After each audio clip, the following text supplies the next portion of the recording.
Okay, Thomas Fried here. What's wrong with socialism? Oh, where do we begin? Today, it is becoming more and more commonplace, particularly when speaking with the youth, to hear people in the United States admitting that they philosophically believe in socialism, and in fact, consider themselves to be a socialist. And then they ask rhetorically, so what's wrong with socialism? Not expecting anyone in the room to be able to answer with anything intelligent or meaningful. My response has always been, you've got to be kidding.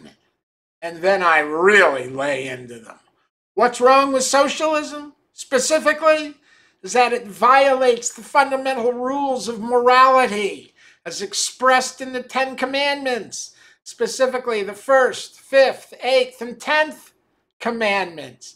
And it also violates both the written law and the rule of law concerning private property as established under the Constitution of the United States of America. You see, both the Ten Commandments and the Constitution are based on recognizing and acknowledging the absolute sanctity of the inviolable right of the individual to acquire, own, possess, and accumulate ever greater amounts of his own personal private property through the application of his own labors and the exercise of his own mind and body in pursuit of specific and focused business dealings and undertakings voluntarily contracted for with other persons. This fundamental right of the individual to work to improve his lot in life through the productive application of his or her own labors and mind is the bedrock foundation and philosophical basis of our entire Christian Judeo society, morality, law, and religion. It is the difference between being, remaining, and growing as a nation of free men, as opposed to becoming and simply existing as a nation of slaves compelled to serve the state. Socialism, of course, is based on exactly the opposite principles regarding private property. It is a philosophical and legal system of social existence based on the abolition of private property, which is the first plank of the Communist Manifesto. It's based on the abolition of private property, not the sanctity of ownership. It's based on the alleged legal right of the state, the government, to take from individuals whatever the state deems or claims is necessary or expedient to serve the immediate needs of the state and its programs, or the state claims the collective. Theft is theft, taking from one person by another person or group of other persons for that own group or its own interests is just organized theft, also known as crime. When the so-called law allows the gang called government to steal wealth from the people with legal impunity, then the law has lost its moral basis and will destroy more than it preserves in that society. The more organized theft that the law of the land allows, the less productive the society becomes, and the more tyrannical its rules and rulers will be. Taking the wealth of even just the politically unpopular groups of people is fundamentally immoral, as it constitutes nothing but theft and always leads to abuse, rot, corruption within the government, and its resulting social deterioration. This, of course, is the manner in which, and the power upon which, Adolf Hitler rose to power in Nazi Germany. Nazi, if you remember, is the acronym for National Socialism. And under this sort of system of legalized theft, that is always an imminent threat because absolute power ultimately corrupts absolutely those that wield the power. The eighth commandment, of course, is thou shalt not steal. And while I do not advocate the mixing of religion and government and law, it seems to me that a government removed too far from the fundamental universal religious moral foundations of its people, like the basic commandments prohibiting murder, theft, false witness, and that is literally stealing wealth from the people in the name of tax only. That is not a legitimate government over those people. Is there anyone in America who really wants to argue that the government today in America, like the Nazis in Germany, should be allowed to steal from the people in the name of tax, in the name of the collective, in the violation of this commandment? Fortunately, the Constitution of the United States of America forbids it under Article 1, Section 2, Clause 3, and Article 1, Section 9, Clause 4, which still work together today to prohibit the direct taxation of the American people by the government, regardless of the adoption of the 16th Amendment. Direct taxes of the people and their property must still be apportioned to the states for payment and laid in proportion to the census. They can never be laid at the doorstep of the American people, nor can the courts ever enforce that laying of the direct tax at the doorstep, because direct taxes are still required to be apportioned to the states. That provision has never been repealed or amended.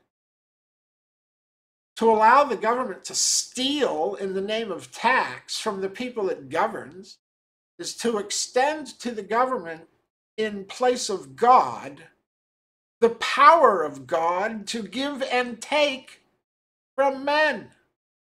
A power that is then ruthlessly exercised at the government's discretion rather than under God's will. So in adopting socialism, one replaces in his society and in his life his faith in God with a blind trust in an undeserving government, which elevates the government above God within our own lives and our society, which violates the first commandment to us. I am the Lord thy God, thou shalt have no other gods before me, nor any man or government. Additionally, in adopting socialism as one's philosophy for social existence and life, one's parents in their old age are left to the state to be cared for, rather than to be cared for by their own children and family. While being relieved of this emotionally and economically draining, which is often perceived as a burden to care for our parents in their old age and senility, it may seem appealing at first, but in retrospection, it plainly and clearly violates the fifth commandment, thou shalt honor thy mother and thy father.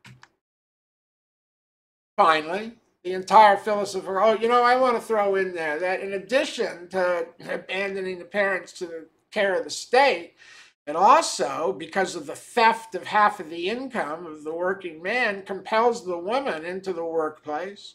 With both parents working, it leaves the state in control of the children as well. So the elderly become dependent upon the government and vote for it.